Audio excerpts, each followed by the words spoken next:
আসসালামু আলাইকুম ওরহমতুল্লাহি ওবারাকাতুহ।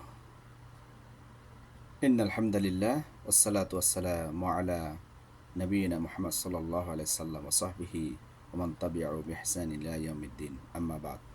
প্রশংসা মাত্র আল্লাহ সুবহানাহু ওয়া তাআলার জন্য। আলহামদুলিল্লাহ।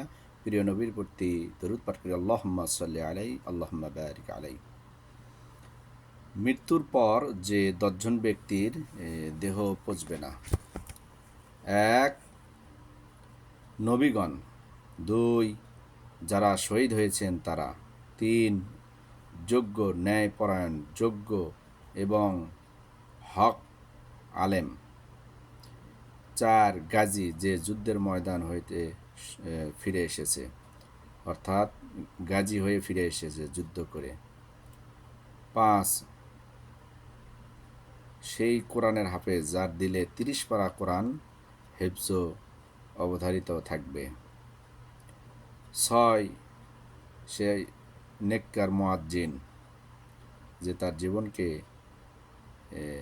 নেক কাজ উদ্দেশ্যে সারা জীবন মুয়াজ্জিনে কাটিয়েছে; ছয়, আদেল বাদশাহ ন্যায়পরায়ণ হক কোরআন ও সুন্নাহ অনুযায়ী আল্লাহর রাসূল আল্লাহর কোরআন অনুযায়ী যে বাদশাহ তার পরিচালনাধীন পরিচালনা করেছেন; আট, শ্বেত রোগে মৃত্যু ব্যক্তি; নয়, বিনা কারণে বিনা অপরাধে মৃত্যু ব্যক্তি; 10, জুমার দিন শুক্রবারের দিন যার মৃত্যু।